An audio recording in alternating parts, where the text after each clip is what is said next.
દરેક વિદ્યાર્થી ભાઈ બહેનનું ઓનલાઈન વિડીયો લેક્ચરમાં સ્વાગત છે. વાલીઓને પ્રણામ અને નમસ્કાર. ધોરણ 12 કોમર્સ વિષય એસપીસીસી પહેલા ભાગમાં આપણે ચોથો પાઠ ભણી રહ્યા હતા. આપણને ખ્યાલ છે એ મુજબ આપણો આ પાઠ છે 6 માર્કનો રહેશે, જેમાં એક માર્કવાળો પ્રશ્ન, 5 માર્કવાળા 2 પત્રો અને એમાંથી એક પત્રનો તમારે જવાબ લખવાનો છે. ચોથો પાઠ છે આપણે વીમાની સેવાઓનો હતો. આપણે 11મા ધોરણમાં જે વીમાને લગતી બાબતો માહિતીઓ ભણીને આવ્યા, એમાં પત્ર વ્યવહાર કેવી રીતે કરવો એના વિશેની વાત આપણે આ ચોથા પાઠમાં કરવાની છે. મેં અગાઉના બંને લેક્ચરોમાં તમને એની માહિતી આપેલી હતી કે ભારત જેવા વિશાળ વસ્તી ધરાવતા દેશમાં જે પાયાની સગવડોની જરૂરિયાત છે, જેમાં 2 મુખ્ય છે, એક શિક્ષણ અને બીજું આરોગ્ય. એ વિશાળ વસ્તી ધરાવતો દેશ હોવાને કારણે સરકાર બધી જ જવાબદારીઓ છે એ નિભાવી શકવા માટે સક્ષમ નથી. તો આવા સંજોગોમાં શું કરવું?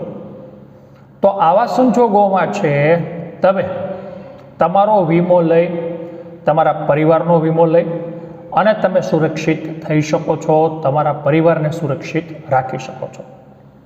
હવે આપણો પ્રશ્ન એવો છે કે સાહેબ, વર્તમાન સમયમાં દરેક વસ્તુઓ ઓનલાઈન થઈ ગઈ છે, તો આવા સંજોગોમાં છે પત્રની શું જરૂર? તો હજુ પણ સરકારી જે કામકાજ છે એ લેખિતમાં જ કરવાનો આગ્રહ રાખવામાં આવે છે. તમે કદાચ છે એ પત્રની ના પાડો તો તમારી પાસે છે મેલનો આગ્રહ રાખવામાં આવે છે, પણ કોરસ્પોન્ડન્સ માટે એ તમારે છે એ લેખિત માહિતીનો ઉપયોગ કરવો જ પડે છે. તો આવા સંજોગોમાં વીમો લીધા પહેલાં, વીમો લીધેલો હોય તે દરમિયાન અને વીમાની મુદત પૂરી થાય તે પછી પણ આપણે કોઈક ને કોઈક કારણોસર છે વીમા કંપની સાથે છે પત્ર વ્યવહારો કરવા પડે છે. તો આપણે જો આ વસ્તુથી જાણકાર હોઈએ, પરિચિત હોઈએ, તો આપણને આવી મુશ્કેલીઓ નહીં નડે. તો આવા સંજોગોમાં છે એ પત્ર વ્યવહાર વીમા કંપની સાથેનો આપણને છે એ અભ્યાસની રીતે તો ઉપયોગી છે જ, પરંતુ ભવિષ્યમાં છે એ જુદી જુદી કામકાજની બાબતો માટે પણ છે એ ઉપયોગી થતો જોવા મળશે. હવે આ વાક્ય આપણા મગજમાં છે ગોખાઈ ગયેલું હોવું જોઈએ કે પત્ર લખનાર જે વ્યક્તિ છે એનું સરનામું જમણી બાજુએ જ આવશે અને પત્ર મેળવનાર છે એનું સરનામું છે ડાબી બાજુએ જ આવે છે. પાના નંબર 56, વીમા પ્રીમિયમની મુદ્દતમાં ફેરફાર કરવાની વિનંતી કરતો છે એ આપણે પત્ર લખવાનો છે. આપણને માહિતી આપેલી છે કે પત્ર આપણે કેવી રીતે લખવાનો છે. શ્રી વિજય ટંડેલ પોતે ખરીદેલ વીમા પોલિસી માટે મંજૂર કરેલ પ્રીમિયમની મુદ્દતમાં ફેરફાર કરાવવા ઈચ્છતા હોય તેમના વતી આપણે છે કોને પત્ર લખવાનો છે? વીમા કંપનીને પત્ર લખવાનો છે. શરૂઆતમાં જ્યારે આપણે વીમો લીધો હોય ત્યારે એવું બન્યું હોય કે આપણી પાસે સગવડતા છે થોડી ઓછી હોય તો આપણે દર મહિને ભરવાનો આગ્રહ રાખ્યો હોય, પણ હવે આપણે એકસાથે રકમ ભરવા સક્ષમ હોઈએ તો માસિકને બદલે ત્રિમાસિક, 6 માસિક કે વાર્ષિક મોડ આપણે ચેન્જ કરી શકીએ છીએ, કરાવડાવી શકીએ છીએ. પણ એના માટે આપણે વીમા કંપનીને જાણ કરવી પડે છે. તો આવી માહિતી છે એ આપતો આપણે પત્ર વીમા કંપનીને લખવાનો છે. જમણી બાજુ પત્ર લખનાર વિજયભાઈ ટંડેલ, લાંબી ખાડી નજીક, બંદર રોડ, માંગરોળ, 36/22/25, તારીખ 18મી નવેમ્બર 2017. ડાબી બાજુએ એમનો ફોન નંબર, એમનું ઈમેલ આઈડી, એમનો વોટ્સઅપ નંબર. ડાબી બાજુએ નીચે પત્ર મેળવનાર મેનેજર શ્રી, ભારતીય જીવન વીમા નિગમ, ટાવર નજીક, માંગરોળ, 362225. સાહેબ શ્રી, વિષય વીમા પ્રીમિયમની મુદ્દતમાં ફેરફાર કરવા વિનંતી બાબત. હવે તમને જણાવ્યું છે એ મુજબ કે વીમા કંપની છે એ નામ કરતા છે એ નંબરથી વધારે તમને ઓળખે છે. જીવન પ્રમોદ પોલિસી નંબર આપેલો છે. આગળ કહે છે ઉપરોક્ત વિષયમાં જ આપણે સ્પષ્ટ કરી દીધું છે કે મારે મુદ્દતમાં ફેરફાર કરવી છે. જીવન પ્રમોદ પોલિસી મેં 2012માં લીધેલી હતી. ત્યારબાદ નિયમિત રીતે હું પ્રીમિયમ પણ ભરી રહ્યો છું. આ 5 વર્ષ થઈ ગયા, 2012થી 2017. પોલિસી ખરીદી વખતે સમયના મારા સંજોગને ધ્યાનમાં રાખીને મેં અર્ધવાર્ષિક પ્રીમિયમની ચૂકવણીનો વિકલ્પ શું કર્યો હતો? સ્વીકાર્યો હતો. મેં કીધું એમ કે ભાઈ આપણે સગવડતા ન હતી એટલે આપણે આ પ્રીમિયમ છે એનો મોડ છે એ સ્વીકાર્યો હતો. હવે મને સગવડતા થતાં વાર્ષિક મુદ્દત અનુકૂળ લાગી રહી છે. મારે દર વર્ષે જે 2 વાર યાદ કરવું એના કરતાં એક સાથે તે હું આ ભરવા માટે સક્ષમ છું. હું સમજુ છું તે મુજબ મને વાર્ષિક મુદ્દત અનુકૂળ છે. વર્ષમાં એક સામટી રકમ પ્રીમિયમની ચૂકવતા પ્રીમિયમની રકમ થોડીક કેવી થાય છે? ઘટી જાય છે.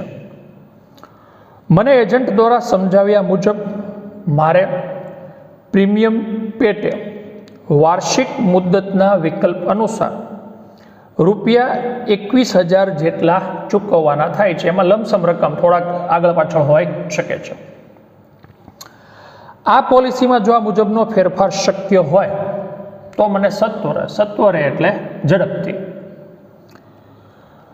જણાવવા વિનંતી છે.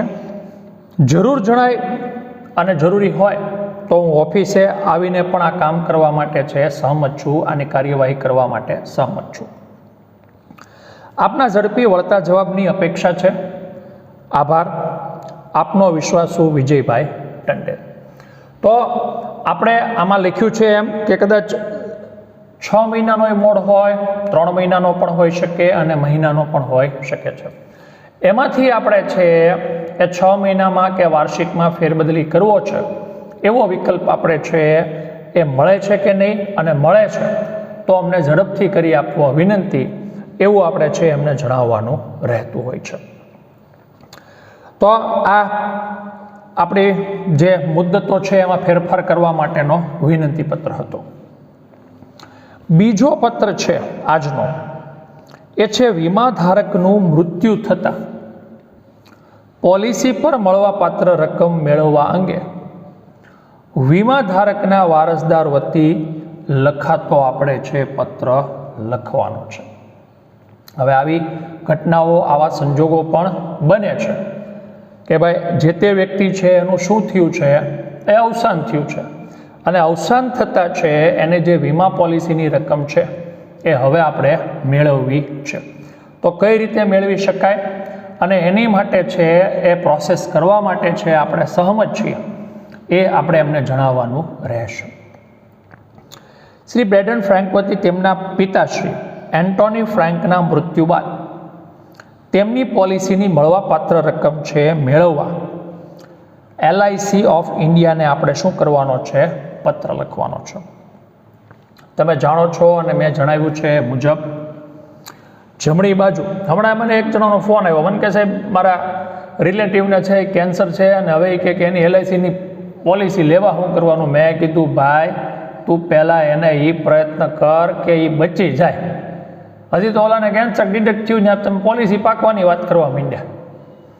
એટલે હોઈ શકે આપણે જાણી પ્રિકોશન જો એમાં રાખીએ તો એ રિકવરી થઈ જાય છે અને આપણે જાણકારી મેળવી લેવી જોઈએ. પણ અત્યારના જે સમય છે એ સંજોગ મુજબ છે એ આપણું પહેલું કામ છે એને બચાવવાનું હોવું જોઈએ.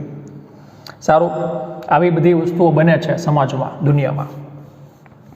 જમણી બાજુ લખનારનું સરનામું આવી જશે. Brendan Frank B207, regal avenue, Raghav petrol pump સામે શ્યામજી કૃષ્ણ વર્મા રોડ, જામનગર 361001, આજની તારીખ 5 ડિસેમ્બર 2017, ડાબી બાજુ ફોન નંબર, ઈમેલ આઈડી અને વોટ્સઅપ નંબર. ડાબી બાજુએ નીચે manager Shri LIC of India, branch number 205, Jamnagar 361001. વિષય: વીમા ધારકના મૃત્યુ બાદ તેની પોલિસી પર મળવાપાત્ર રકમ મેળવવા બાબત. હવે સંદર્ભ આપણે પોલિસી નંબર અને પોલિસીનું નામ એને આપી દેશું. જીવન ઉત્સાહ પોલિસી નંબર 057978509/88. સુગ્નશ્રી, સાહેબશ્રી, આવો કોઈ પણ શબ્દ આપણે ઉપયોગમાં લઈ શકીએ છીએ. ઉપરોક્ત પોલિસી ધારક એટલે કોણ? તો કે ભાઈ છે બ્રેન્ડન ફ્રેન્ક. મારા પિતા શ્રી એન્ટોની ફ્રેન્કે, એટલે બ્રેન્ડન ફ્રેન્ક લખે છે કે મારા પિતા છે એ એન્ટોની ફ્રેન્ક છે, એ 1988માં જીવન ઉત્સાહ વીમા પોલિસી ખરીદી હતી. એટલે ઓલમોસ્ટ છે આજથી 28-29 વર્ષ પહેલાં. તેમણે પ્રીમિયમ નિયમિત ભર્યા છે. તેઓ શ્રીનું તારીખ 30મી નવેમ્બર 2017ના રોજ 67 વર્ષની વયે કુદરતી સંજોગોમાં ઘરમાં જ અવસાન થયું છે, તેની હું જાણ કરું છું. બીજું કોઈ અલગ રીતે છે એ નુકસાન કે થયું હોય, એક્સિડન્ટ થયું હોય ને એવું નથી, પણ કુદરતી કારણોસર જ શરીરના બીજા ઓર્ગન્સ છે એ ફેલ થતાં મારા પિતાશ્રીનું મૃત્યુ થયું છે.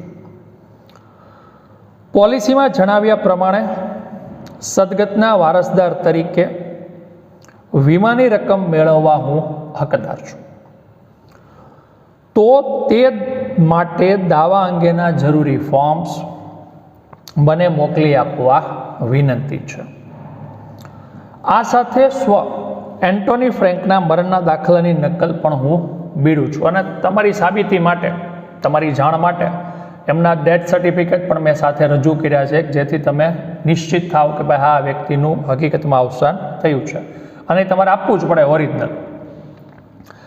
આપ તરફથી ઝડપી વળતો જવાબ મળશે અને ત્યારબાદની કાર્યવાહી સરળતાથી પાર પડશે એવી મને શું છે અપેક્ષા છે. આભાર. આપનો વિશ્વાસુ બ્રેન્ડન ફ્રેન્ક. ડાબી બાજુએ નીચે મરણના દાખલાની નકલ. તો એમના પિતાશ્રી મૃત્યુ પામ્યા છે, પોતે એમના વારસદાર છે. પત્રમાં જણાવ્યું નથી કે બીજા કોઈ વારસદાર છે કે નહીં, પણ જો કોઈ અન્ય વારસદાર પણ હોય તો એ અન્ય વારસદારની માહિતી પણ તમારે શું કરવી પડે છે? આપવી પડે છે. એની માહિતી સાથે છે એ વ્યક્તિ પણ એટલો જ જવાબદાર ગણાય છે. જો કોઈ બ્રેન્ડનના ભાઈ હોય કે બેન હોય તો એ પણ છે એ આ રકમમાંથી છે વળતર મેળવવા માટે પૂરતા હકદાર ગણવામાં આવે છે. પાના નંબર 58, મેડિક્લેમ પોલિસી મેળવવા માટેનો પત્ર. આ જનરલ ઇન્સ્યોરન્સ છે. આગળના જેટલા આપણે જોયા એ બધા લાઈફના હતા, જિંદગીના હતા. આ જનરલ ઇન્સ્યોરન્સની હવે વાત છે. એટલે તમારે મુદ્દા ઉપર લખવું હોય તો તમે લખી શકો છો કે આ જે પત્ર છે એ આપણો જનરલ ઇન્સ્યોરન્સનો રહેશે. અને સૌથી વધારે જરૂરિયાત અત્યારના આ સમયમાં છે. તમે જુઓ તો કોરોનાની સ્થિતિમાં મેડિક્લેમ પોલિસી સૌથી વધારે વેચાણી. તો આ દર્શાવે છે કે ભાઈ આવી કોઈ ગંભીર કે આકસ્મિક બીમારી આવી પડે તો આ સંજોગોમાં છે એ મેડિક્લેમ પોલિસી હોય આપણી, તો આપણે સરળતાથી સારી જગ્યાએ આપણો છે એ ઈલાજ કરાવી શકીએ છીએ. શ્રી સરબતજીતસિંહ સોઢી તરફથી મેડિક્લેમ પોલિસી ખરીદવા માટેનો પત્ર United of India insurance company ભાવનગરને આપણે લખવાનો છે. તો જમણી બાજુ છે એમનું સરનામું આવી જશે, એમનું એટલે પત્ર લખનારનું. Sarabjeet Singh Sodhi, 702 Vidisha flat, KK road, Bhavnagar 34001. આપણી આજની તારીખ 25 જાન્યુઆરી 2018. ડાબી બાજુ ફોન નંબર અને ઈમેલ આઈડી. ઈમેલ આઈડી ક્યાંય આપ્યો નથી, પણ આપણે દરેકમાં છે એ તમને કીધું છે, લખવાનો આગ્રહ રાખ્યો છે કે જેથી કરીને છે એ પરીક્ષામાં આપણને છે મુશ્કેલી ન નડે, અને જેટલું આપણે એક્સ્ટ્રા દર્શાવ્યું હશે તો આપણને એટલા માર્ક્સ પણ છે એ વધારે મળશે. ડાબી બાજુએ નીચે manager Shri, United India insurance company, Swaminarayan Chowk, Bhavnagar 36401. તો ડાબી બાજુ નીચે કોનું સરનામું આવી જશે? પત્ર મેળવનાર વીમા કંપનીનું. અત્યારે બજારમાં 27 કરતાં વધારે વીમા કંપનીઓ છે. આપણે જોઈએ છીએ કે પોલિસી બજાર નામની એક એડ આવે છે, બરોબર ને, સાઇટની. અક્ષય કુમાર આવીને એમ કહે છે કે 27 કરતાં વધારે વીમા કંપનીઓ છે, અને આપણે એમ કહીએ કે સાહેબ આ વીમા કંપની મોંઘી છે કે બીજી મોંઘી છે, તો તમને એમાં લખે છે કે રોજનો તમારો જે એક દિવસનો ચાનો ખર્ચો છે, બરોબર છે, આપણે અત્યારે 7-8 રૂપિયા એક સમયની એક ચાના ગણીએ તો 2 ટાઈમના 15 થી 16 રૂપિયા થાય. તો એ ભાવમાં તમે આ પોલિસી ખરીદી શકો છો. તો આ બહુ સારી વસ્તુ છે અને આપણને આ મળી રહી છે. મહેરબાન સાહેબ, મને આપની કંપનીની માંદગીની પોલિસી એટલે કે મેડિક્લેમ છે એ ખરીદવામાં રસ છે. આજના સમયમાં જમાનામાં વ્યસ્તતા અને માનસિક તાણ વચ્ચે કુટુંબની જવાબદારી નિભાવવા માટે સ્વાસ્થ્યને જાળવવું કેવું છે અઘરું બન્યું છે. તમને અગાઉ જણાવ્યું એમ કે પહેલાં જે ડાયાબિટીસ છે, બ્લડ પ્રેશર છે, એની તકલીફો આફ્ટર 50-60 યર્સ પછી થતી. અત્યારે આ બધી શરૂઆત છે 30 વર્ષથી થઈ જાય છે. પહેલાંનું આયુષ્ય 80 વર્ષ 90 વર્ષનું હતું, અત્યારનું આયુષ્ય આપણું 60 વર્ષનું થઈ ગયું છે. તો આ બધી બાબતો આપણને છે એ દર્શાવે છે કે જો વીમા પોલિસી હશે, જો વીમા સુરક્ષાનું કવચ હશે, તો આપણે છે એ સારી રીતે છે આ લડાઈ લડી શકીએ છીએ. દાક્તરી સારવાર અને દવાઓનો ખર્ચને પહોંચી વળવા માટે વીમાનું સુરક્ષા કવચ હોવું કેવું બની ગયું છે? જરૂરી બની ગયું છે. કારણ કે ભાઈ તમારી પાસે પૈસા નથી તો તમારો પરિવાર આ કરવાનો જ છે. તમારી બીમારીની સારવાર ઉછીના લાવીને કરશે છેલ્લે, પણ તમારા ગયા પછી એમ કહે છે કે અરે આખું દેવું કરતો ગયો. પણ આપણું પોતાનું છે એ વીમો હોય, વીમા પોલિસી હોય, તો આપણો બધો જ ખર્ચ છે એ વીમા કંપની આપશે. આપણી LIC હોય તો આપણા મૃત્યુ બાદ છે આપણા પરિવારની રકમ છે એ કંપની આપશે. પરિવાર એવું નહીં કે ભાઈ આ વયો ગયો અને અમને છે એ મૂકતો ગયો. તો આ સ્થિતિ છે એ વર્તમાન સમયમાં છે એ વીમા પોલિસી આપણને આપે છે. તો આપણે એનો લાભ લેવો જોઈએ. આ ભાઈએ સરબજીત સિંઘે છે એ જ તૈયારી દર્શાવી છે. એણે એની વર્તમાન સ્થિતિ જણાવી છે. હું શહેરમાં 5 વર્ષથી વાહન સમારકામનો સ્વતંત્ર ધંધો ચલાવતો એક ગેરેજનો માલિક છું. કારણ કે એને કેવા પ્રકારની પોલિસી આપવી જોઈએ એ વીમા કંપનીના માલિક છે, મેનેજર છે, સારી રીતે નક્કી કરી શકે. હું 40 વર્ષીય પરિણીત પુરુષ છું અને એકંદરે મારું સ્વાસ્થ્ય અત્યારે સારું છે. હું હેલ્ધી છું, મને બીજી કોઈ મુશ્કેલી તકલીફ છે નહીં. મારી આપને વિનંતી છે, મને અનુકૂળ આવે તેવી વિવિધ પોલિસીઓ વિશે જણાવો. હું યોગ્ય પોલિસી પસંદ કરી તે માટે જરૂરી કાર્યવિધિ તૈયાર કરવા માટે એ આવીશ અને મને મંજૂર છે. અત્યારે તો બહુ સરળ થઈ ગયું છે. તમારી જે એપ જ હોય વીમા કંપનીની, તમે એમાં ઉંમર નાખો એટલે તરત જ એનો પ્લાન આવી જાય, તમારે ખાલી સેન્ડ જ કરવાનો. જ્યારે આવું નહોતું ત્યારે તમારે ઘરે ઘરે જઈને આ વસ્તુ શું કરવી પડતી હતી? સમજાવવી પડતી હતી. અત્યારે હવે આ વસ્તુ જરૂરી નથી રહી. પસંદ કરેલ વિવિધ પોલિસી હેઠળ મળતા લાભની અસર નજીકના ભવિષ્યમાં શરૂ થઈ જાય એ રીતે ઝડપી પ્રક્રિયા કરવા મારી શું છે? વિનંતી છે. આભાર. આપનો વિશ્વાસુ સરબજીતસિંહ સોઢી. તો સોઢીભાઈએ છે એની બધી જ સ્થિતિ જણાવી દીધી. કેવા પ્રકારની મેડિક્લેમ પોલિસી એને છે એ અનુકૂળ આવશે એમણે મેનેજર સાહેબ શ્રી ઉપર છોડ્યું છે, પણ એણે સ્થિતિ જણાવીને કહી દીધું છે કે ભાઈ મારે કેવા પ્રકારની વીમા પોલિસી છે અનુકૂળ આવી શકે એમ છે.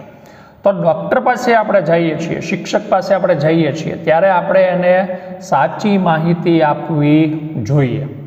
તમે ડૉક્ટર પાસે જઈને એમ કહો દવા આપી દેતું, ડૉક્ટર એમ કે શું થાય છે?